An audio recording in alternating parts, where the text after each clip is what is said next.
Hello, everyone, and welcome back to another episode of Hawks Latest, your number one source for news, updates, rumors, opinions, and you guessed it, the latest and the greatest regarding the Atlanta Hawks. I'm your host, Zach Langley, aka Langley ATL. Today, we've got a full slate of updates to break down for you. This is the 118th episode of Hawks Latest presented by FanArt, so hopefully, you guys have been enjoying the ride. I know I have, but we are progressing through the season, and like I said, we've got a lot to cover because after a tough loss in Toronto to open the season, definitely a bad opening night, the Hawks bounced back against the Orlando Magic, as we all know, making their record 1-1. Then they fell to the Thunder, and then they hit yet another roadblock. This time against the red-hot Chicago Bulls squad. A bit of an unexpected thing. They've outperformed expectations so far in the first several games of the season, and yeah, they just beat the Hawks last night. I'm sure you all were tuned in for that. It wasn't necessarily a bad game all the way, though, so I'm going to break down all of that. We're going to break down all of the Hawks' 128-123 loss in Chicago to begin their road trip. What went wrong? What went well, and what it all means for the team's ongoing 4-game road trip because, things aren't slowing down. Like for going forward, like for the next week or two, it's literally just Hawks basketball every other day, if not every back to backs. But yeah, we're not getting more than a 1-day break for a good little while. So definitely a very tough start to the year. And then we're gonna shift gears once we break down what happened in last night's game to how the Pelicans trade from draft night. It just continues to look better for Atlanta because I'll tell you this much: the Pelicans are struggling, and it's not looking very bright there. So, and remember, we have their pick. We're going to give you the latest on Trae Young's contract situation because he recently spoke with an ESPN reporter. Pretty much just full transparency about the situation. So that was good to hear from Trae regarding that. So we're gonna break down what he said and what it might mean moving forward. And then at the end of the episode, we're gonna wrap up with a deep dive on Onyeka Okongwu and his stellar play. He's been awesome to start the season, and he's been in a variety of roles so far this year. He started 2 games. He's been on the bench for 2 games, and so he's playing extremely well, and I think he has a very early case at 6th man of the year. I tweeted about it last night. I think this is something that has legit merit. Could be something to watch, as we progress into the season, because if it were to end right now, I think he would be the leading candidate. So without further ado, let's go ahead and jump right into it and start with how the Atlanta Hawks dropped their 2nd straight game on Monday night. Just last night, they fell 128 to 123 against the undefeated 3-0 now Chicago Bulls. They were a team that kind of had a not really they didn't do much this offseason. They gave Josh Giddey a new contract. They didn't do a whole lot though. They traded Lonzo Ball for Isaac Okoro, a guy who I guess matches their timeline a little bit better, but it's still an awkward team. They've got they've got an aging big man in Nikola Vucevic, and they have their lead facilitator in Giddey, but the rest of the team is a little awkward. They've got, Patrick Williams, who, most would kind of consider a draft bust because he was drafted pretty high and hasn't really lived up to that level of production. But yeah, just not a very well-constructed team. I think this offseason they gave Billy Donovan an extension on his contract, which honestly probably questionable move, just considering he hasn't really succeeded and gotten any sort of, success in Chicago in his tenure so far. But yeah, it was an all-around very good effort for the Bulls. They played team ball, and one guy that just torched the Hawks last night and has torched the Hawks for some time is Ayo Dosunmu. He is someone who every single time the Bulls have played the Hawks in recent years, Dosunmu has had career best games. I think the Hawks are the 3rd highest career average in points per game for Ayo Dosunmu. Hawks just don't really have an answer for him, and when he plays, he does a pretty good job defending Trae. So definitely kind of an underrated young player, if we're being honest. Versatile guy, can defend, can shoot the 3-ball. Just provide a guard skill set while also being able to defend bigger players. I don't know, the underrated guy, but he had 21 points for Chicago last night. He was really the driving force. Josh Giddey, their starting point guard, he also posted a monster double-double with 18 points and 13 rebounds. He kind of filled the stat sheet, and he kind of controlled the game, kind of late in the game. Atlanta should have had a little bit more time at the end of the game. I'm not saying we would have won, and it still would have, it would have been very hard to come back from, but the Hawks were fouling Josh Giddey, and I don't know why they didn't blow the whistle whistle earlier. That resulted in Atlanta only having like a few seconds left, and then Chicago was able to ice the game at the line. And so yeah, it came to an end. Honestly, in the fourth quarter, this kind of felt like a game that was like shaping up to be an overtime game, but it wasn't. They ended up winning in regulation. Nikola Vucevic, the guy we just talked about, for the Chicago Bulls. He made an impact with 17 points and 17 boards. He also had 9 assists.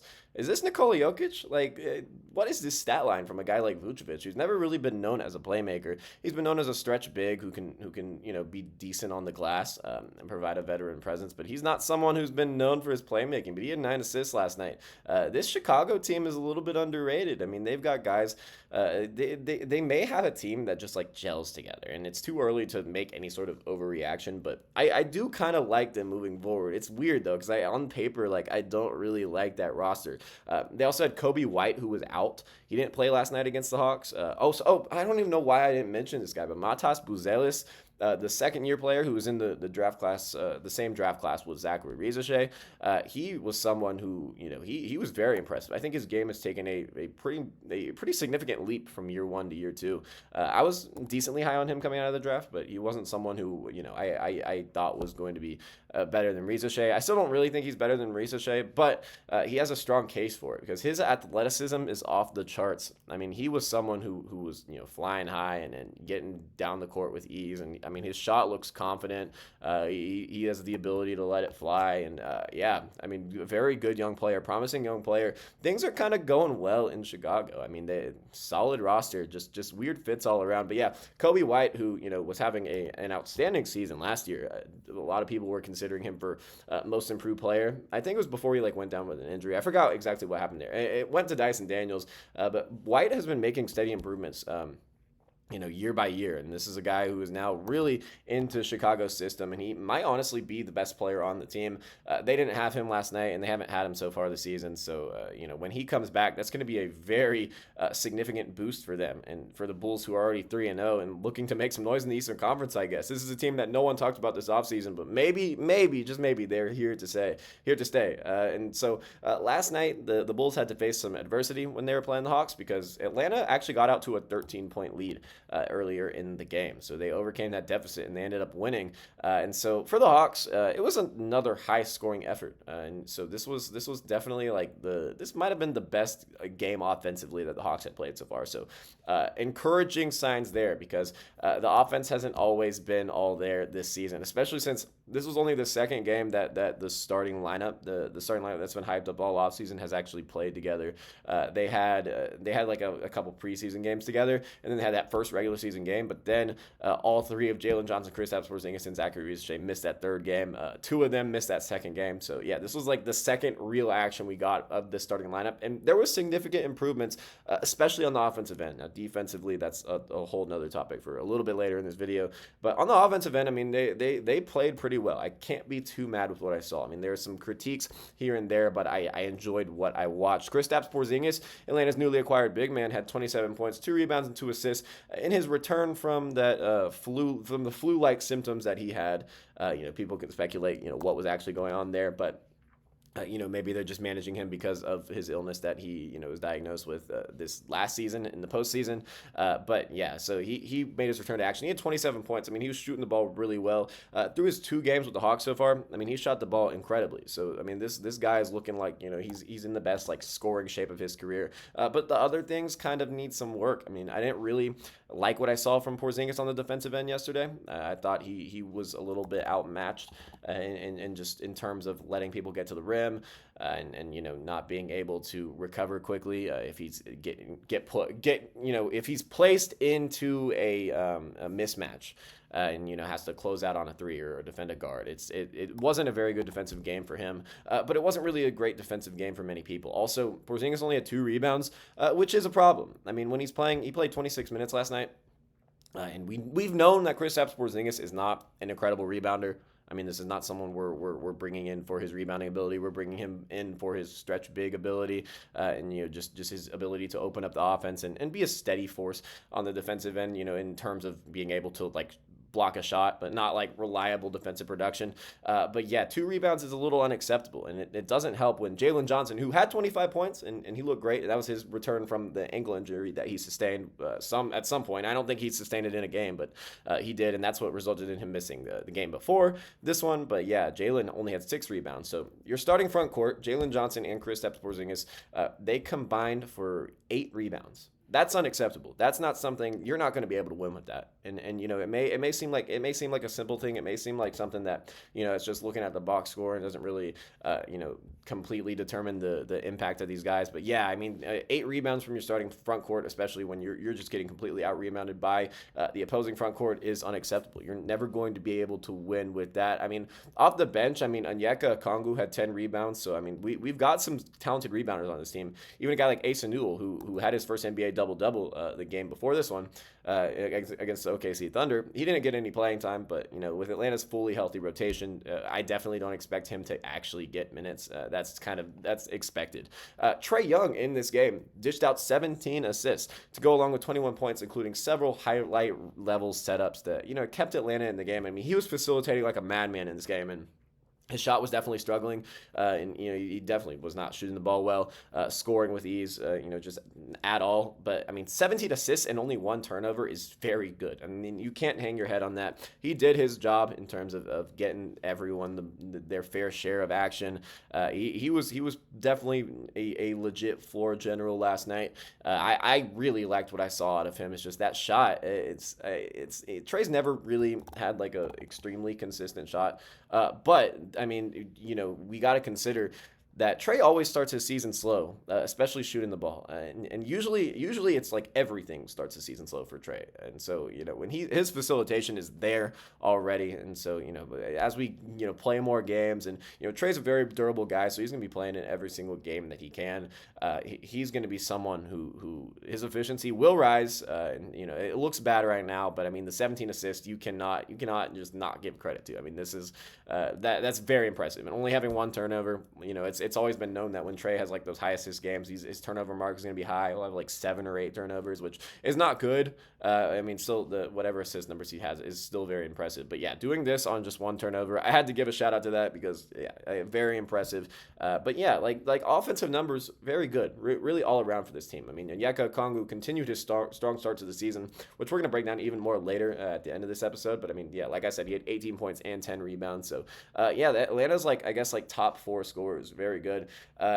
Zachary Rizachet and Dyson Daniels both only had 2 points, so a lot of work to do there. I mean, I don't say both are struggling on the offensive end so far this season, because Rizachet that was only his second game, and in his first game he had 16 points in the limited minutes. And these limited minutes last night, he only had 2 points, and he wasn't really doing a great job on either end of the floor. That resulted in him getting sat, really. I mean, Quinn pulled him like early in the second half. He didn't really get a whole lot of run after that. But I mean, despite all of and Dyson Daniels has definitely been struggling on the offensive end so far this season. And I'll probably do like a full breakdown of that in next episode.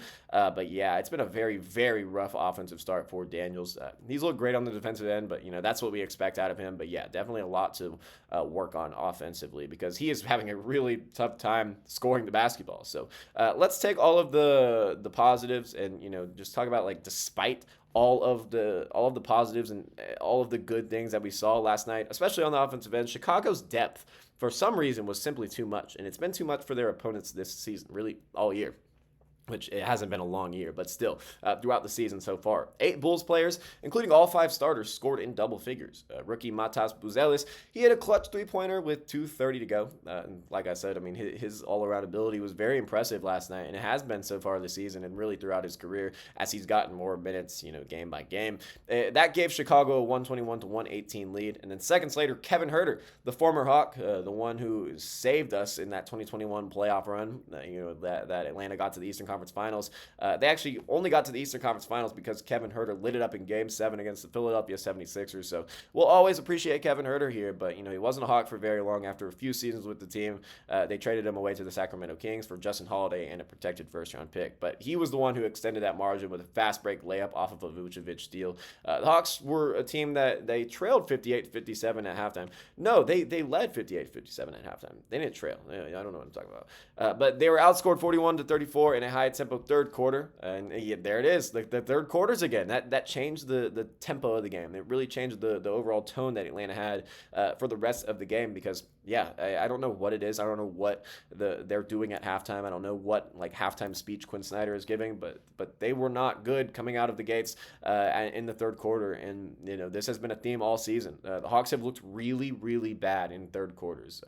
Yeah, I think the best third quarter they had was that Magic game, but even then I think they found themselves down a little bit, going into the fourth. I don't know what it is. I don't know why they are continuously struggling in third quarters, but yeah, this was something that this lost Atlanta the game. This gave Chicago a lead and really kind of shifted momentum in favor of the home team. Atlanta fought back early in the fourth, which they have done this season. It's like each game is following a very similar trend, no matter who plays. But they had a 9-2 run, briefly reclaiming the lead. But Chicago's poise and crunch time sealed the deal. This also came when Quinn Snyder benched Trae Young, and Atlanta, it led Chicago on a run because Hawks offense. This has been a common theme for Trae Young's entire career, but they did not look good when Trae was on the bench, and hopefully this is not a sign of what's to come because Atlanta seriously needs contributions from the guys when Trae Young has to sit because obviously he can't play all 48 minutes in a game. But yeah, that led to like a 7-0 Chicago run. A lot of people were upset with Quinn Snyder for sitting Trae, just considering the run that Atlanta just went on, and it really it kind of killed their momentum, and Chicago was able to pull out and get the win. Porzingis looked sharp early, scoring his first 10 points within the first 4 minutes. He was knocking it down from three. He was just pulling from deep. He was letting it fly, and he looked great in that first quarter on the offensive end, but and also the team's offense flowed better with Johnson and Reza Shea all back in the lineup. So like steady improvements there. I love what I saw there, but the Hawks defense struggled to contain Chicago's ball movement and their transition attack. It's something that Coach Quinn Snyder will certainly want to address before Wednesday's matchup against the Brooklyn Nets, which will be tomorrow. Like I said, it's going to be every other day for at least a little while to start this season. They're not getting much of a rest, so hopefully you don't see them start to look a little fatigued.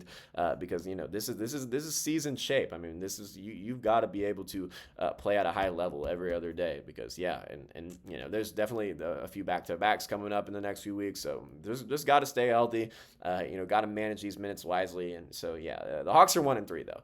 All right, so now let's go ahead and take a step back from the box scores and the final scores and everything. Well, the final scores regarding the Hawks because we're gonna look at a move that's quietly paying off big for the Atlanta Hawks, and it's a move that we talked about really all offseason because of how great it looked on paper, and we weren't exactly sure how it was going to look into the season because the Pelicans roster could be sneaky good. We kind of thought that a little bit. I mean, we still were confident that they would be bad, but seeing it actually come to light is very encouraging. It was the draft night trade with the New Orleans Pelicans, where New Orleans offered Atlanta an unprotected 2026 first-round pick to move up from pick 23 to pick 13, as I'm sure you all are aware of if you've been watching this channel for some time. The Pelicans used that pick, that 13th overall pick, to select Derek Queen, while the Hawks took Asa Newell at 23, the very same player they were considering at 13. It's been made like common knowledge for a while now that the Hawks were probably going to take Newell at 13, which honestly might have been a little bit of a reach, but I mean, he was a projected lottery pick for most of the draft cycle, and so when he fell a little bit, and Atlanta was still able to get their guy at 23 while converting on an incredible trade down, that is really helping the future of the franchise. I mean, regardless of where the Pelicans were to finish this season. I keep saying this upcoming season because, that's what I was saying all off season when I was recording for this channel. So, but this season, like I got to keep remembering, we're actually into the season. But I mean, Newell has looked great, and the Pelicans have looked really bad. So this is all encouraging stuff. It's looking like a steal for Atlanta already. Just 3 games into the season for the Pelicans, but 4 games into the season for the Atlanta Hawks. I mean, look at like Asa Newell in just his second appearance of the season, which through 3 games, through 4 games, he's only played in 2 of them. But in that second game that he played, which was against Oklahoma City Thunder, the defending NBA champions, that was the game that he got real rotation minutes because in his NBA debut, he only played 4 minutes, but he had 5 points and he looked effective on both ends. But the second game against the defending champion Oklahoma City Thunder, he recorded his first ever NBA double-double, and it was against OKC. 12 points, 10 rebounds, and 1 assist in 25 minutes. I mean, the rookie has shown poise, energy, and a reliable shooting stroke from 3 three, hitting 60% of his attempts in that game. I mean, so far in the season, he's shooting like 66.7% from beyond the arc. So he has looked really effective, shooting the three ball. A lot of people were concerned that his shot would not translate to the NBA because he didn't really showcase it a whole lot in college. But, I always said on this channel, as I'm sure you guys know, the form has looked too good. Just the confidence to let it fly. It's all there. It's just working on the mechanics, working on the consistency, and it looks great so far in his career. I mean, it's gonna be hard to keep him off the floor if he keeps playing like this in the limited action he gets, because Atlanta could always use a stretch big who's also very good at rebounding the basketball. Rebounding has been a very much a struggle for this Atlanta Hawks team so far in the season. This has held them back. This has honestly probably lost them 2 out of their 3. 2 out of 3 games that they've lost has probably been mostly due to inability to grab the rebounds. Last night against Chicago, they had over 50 rebounds. Atlanta was in the 30s. I don't remember the exact numbers, but I do remember it was a wide margin. Chicago also killed it on the offensive glass, and this has been a common trend for the Hawks this season. So, a guy like Asa Newell, who has a very good three ball, clearly, I mean, this early into his career, but also able to grab rebounds. I mean, 10 rebounds in 25 minutes is very good, very effective rebounding. That could be someone who finds his way back into the rotation, because he's a better rebounder than Mo Gay.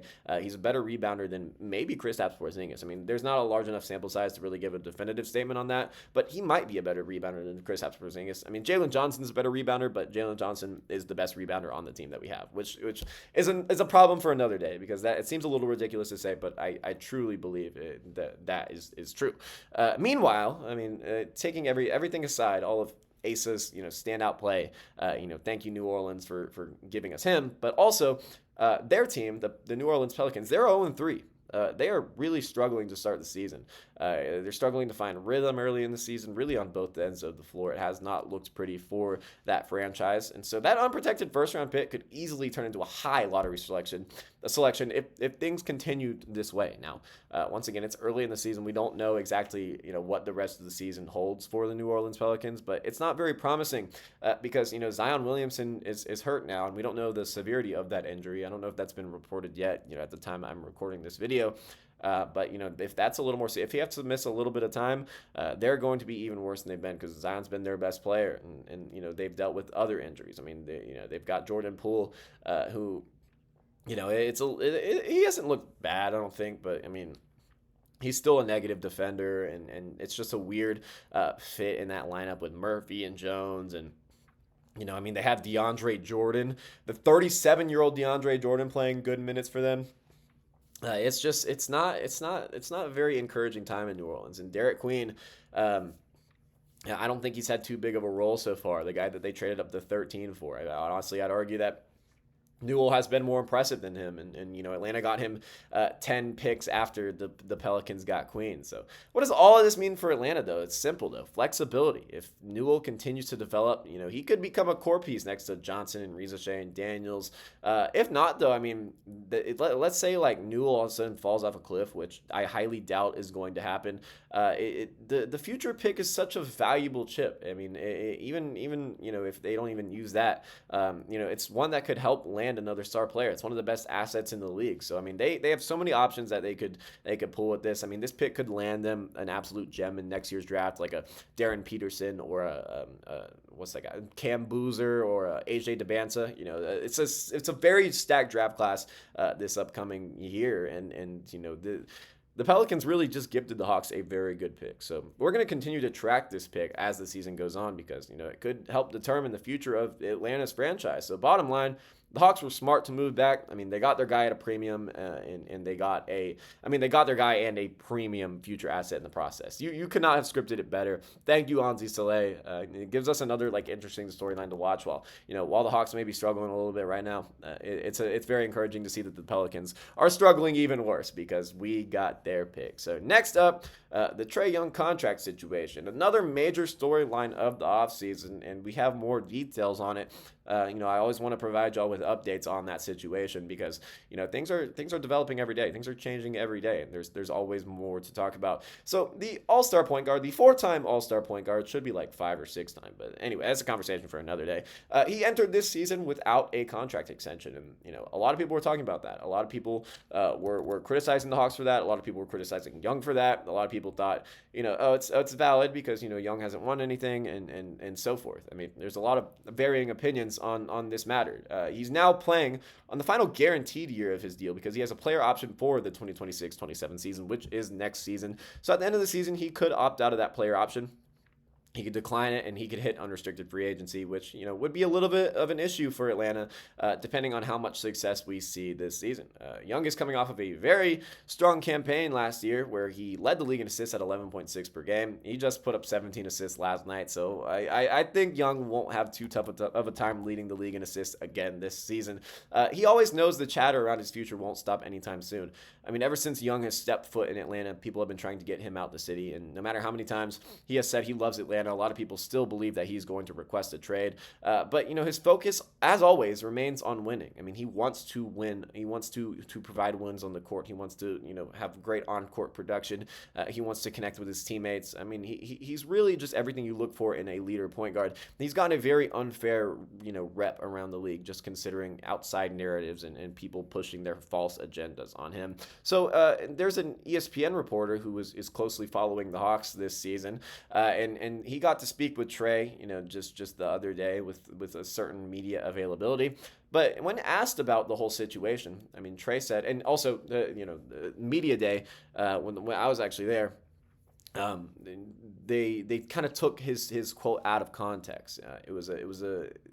They saw him because he was asked. It was 92-9 the game's Caleb Johnson who asked Young, was he disappointed that he didn't get a contract extension? And Young said that he wasn't disappointed, but he's going to continue to just see how the situation unfolds. Just summarizing what Young said, because that was not a direct quote. But people took that out of context, and they were saying that Young was unhappy, he was disappointed, yada yada yada. But we got a little more clarity on that. Even though I knew personally that Young was not speaking about being disappointed, he wasn't disappointed that it didn't get done. But we have more national clarity on this front because there was a big ESPN article about it. So Trey said in this recent interview, he said, "I'm not worried about it. I can only control the present. I know if we win, everybody eats." He also touched on some of the misconceptions about his game, just adding that there's a lot of misconceptions about me. They'll get changed over time, and I truly believe that, especially this year. So, I mean, even a few games into the season when the Hawks are struggling, I mean, they're 1-3. At the time that this interview happened, I think the Hawks were 1-2. I think this was after the Oklahoma City Thunder game. The Hawks are struggling, but Trae Young still believes in this group, and he has every reason to. At 27 years old, Trae enters this season as the clear leader of a young, retooled Hawks squad, featuring some vets as well, like Chris Stapps, Porzingis, Nickeil Alexander-Walker, and Luke Kennard.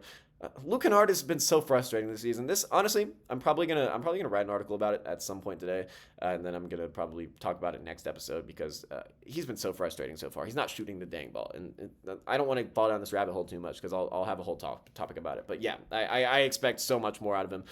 General Manager Anzi Saleh has built a balanced roster around Trae Young. This is the best roster he's ever had, and we're early into the season, and the struggles don't really mean a whole lot. But it's good to see that this team is gradually getting better every day. If the Hawks can find consistency on both ends, especially the defensive end, Young could easily guide this team back into the postseason picture. We all expect to be there. He expects to be there. So hopefully that all comes to light. Make no mistake, though. I mean, the talks about a contract extension and the fact that it didn't get done this offseason, they're going to continue to hover. This is something that Young wants to be here long term, but if things continue on this trend of the Hawks losing and we're not seeing good defensive efforts, and this could be something that unravels. And I don't expect that to happen. I expect the Hawks to get it together at some point soon and go on a little bit of a winning streak. But for now, Trey's taking the right approach. Control what you can, win games, let your game do the talk, and let everything else fall into place, because that is the most realistic scenario. So we're going to go ahead and move on to Onyeka Okongwu, who has been one of the biggest bright spots early in the season for the Atlanta Hawks. I mean, his play has really been probably the biggest storyline so far for the Hawks. I mean, he's been the most consistent option that we have had, because if you consider durability, actually playing in these games, and then his on-court production on both ends has been really good. I mean, he struggled defensively in one game, and that was bad, but I mean, I think he's done a solid job on that end in the other three. Through 4 games, Okongwu has looked like one of the best bench players in the NBA. I mean, he has been for quite some time, just considering that he's been stuck behind Clint Capella for all these years, and now he's behind Kristaps Porzingis. But he right now he's looking like a legitimate early favorite for the Sixth Man of the Year award. It's just going to be a matter of if he is on the bench for enough games, because this obviously has a lot to do with the health of Kristaps Porzingis, because 4 games into the season, Porzingis has started 2, Okongwu has started 2. And the games that Kristaps Porzingis did not start, he was out. So it's not like Kristaps is coming in and backing up Onyeka Okongwu, because when Porzingis is healthy, he's going to be the starting center. I think that's been made very clear through the rotation decisions in all of preseason and through 4 games into the regular season. But yeah, I mean, Okongwu has looked great in any role that we've had him in, and honestly, like I salute him for that, because he's up for the challenge no matter if he's Atlanta's starting center or he's coming off the bench. I mean, he's providing that same all-around impact that has really aided some of these good performances for the Atlanta Hawks. Here are his numbers so far through 4 games. And this is why I'm kind of talking about him as a potential Sixth Man of the Year candidate, because these numbers, considering that he's played 2 of the games off the bench, are very good. He's averaging 16 points per game, 8 rebounds, 2.5 assists, 1.3 blocks. He's shooting nearly 58% from the field and 38% from deep. His true shooting percentage sits above 63%. So, I mean, these are all great marks for a big man. And the biggest thing that is, it has made a leap is his shot. I mean, he's always been known for his defense and his strong ability to rebound despite being a little bit of an undersized center. But his shot has developed. I mean, every single season of his career, and it looks the best that it ever has. He's adding layers to his offensive game every single year. And I mean, his game looks the most polished it's ever looked this season through just 4 games. He's knocking down mid-range jumpers. He's stretching the floor from 3 and showing improved touch around the rim. That 3-point percentage leap is really remarkable, just looking at the trajectory of his career. Right now, I mean, he's pulling with absolute confidence. And honestly, like, I'm surprised when he misses. Like, it has gotten to that point where, like, when he's pulling a 3, which, it's usually from the corner, sometimes it's at the top of the key. I mean, it looks good. His form looks good. He always takes time. It's a very slow developing shot. But when he has enough space and he pulls it, like I'm very confident that it is going in, because I mean he's shown that he can be reliable from beyond the arc, and it looks the best it's ever looked, especially just his confidence in general from there. He's taking like 3.5 attempts per game, so I mean that kind of volume is very good. It's not like Porzingis 3-point volume, but I mean that is very good stretch big volume. He's becoming a true stretch big, which is great. I mean, both of Atlanta's options at center are legit stretch bigs, and this is a big improvement from having Clint Capella for like all of Trey's career, most of Trey's career up to this point. So what's made his impact so impressive is how efficient that he's been in limited minutes, not just from beyond the arc, but just in general. His production mirrors that of a true starter, of someone who is playing starter minutes every single game. Yet he anchors Atlanta's bench with poise and energy, and also can start when we need him to. And also another interesting kind of like wrinkle in this is when you look at, the voting history for, the NBA's awards, not just Sixth Man of the Year, but really everything in general, narrative matters. And Okongwu has a great narrative. He has something that voters are going to want to vote for. I mean, he's a former first-round pick. I mean, he's worked his way from a backup role to always being in a crowded center room, never really knowing his exact role, taking a very cheap contract with the Atlanta Hawks, maybe potentially leaving more money on the table for his next contract, but also he probably took less than what his market was to kind of stay in this role with the Hawks, and he's someone who's easy to root for. I mean, he's a good guy. He's someone that you want to see succeed, and just being patient, being in that role, being humble, being someone who just really fits into the organization's culture.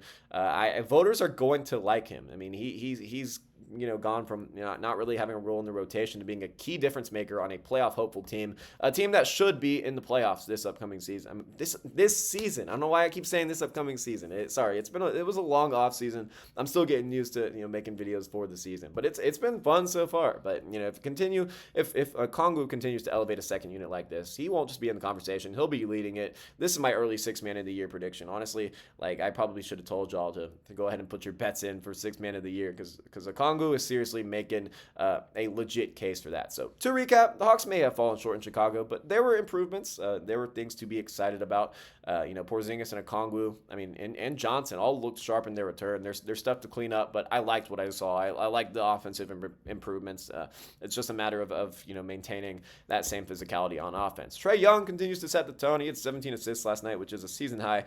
He's going to continue to facilitate at that high level, and I can't wait to see him do it. Onyeka Okongwu, Atlanta's backup center, is quickly becoming one of the most impactful, really just depth pieces in the league. If you look at like just pure like role player, he's doing great. I'm very excited about Okongwu's future. I should have put his jersey up there. I have an Onyeka jersey. I don't know why I didn't put his jersey up there. I had a whole segment about him today, but nonetheless, Atlanta's going to look to bounce back on Wednesday night in Brooklyn, facing the Nets, who are really bad. So this is a great opportunity to get back on track, before continuing this crucial early season road trip. A lot at stake here. Not really a lot at stake, but we want to get that record back on track. If we lose to the Brooklyn Nets and we go 1-4, then people are going to start really, really overreacting, and I would not have a fun time with that. I wouldn't have a lot of fun covering that. So, and as we've seen, the Pelicans trade could turn into one of the front office's smartest moves in years. Got a lot of praise this offseason, and it's continuing to look better. So that's going to do it for today's episode of Hawks Latest. If you enjoyed today's breakdown, be sure to like, subscribe, and hit that notification bell so you don't miss a single update here on the channel. We're going to be pumping out videos every single day, keeping you guys informed on the latest and the greatest regarding the Atlanta Hawks. But let me know in the comments, what were your thoughts on last night's game? Where do you want to see specific improvements? What are your thoughts on the Pelicans start to the season? Do you think that pick can be the number one pick and land us like a Darren Peterson or a Cam Boozer? What are your thoughts on Trae Young's extension? The talks of an extension, and what transpired this offseason. What are your thoughts on his recent comments about wanting to win? Do you think Onyeka Okongwu can be a legit 6th Man of the Year candidate? I think he can, but let me know down below. Once again, thank you guys for watching. I'm Zach Langley, aka Langley ATL, and I'll see you guys next time.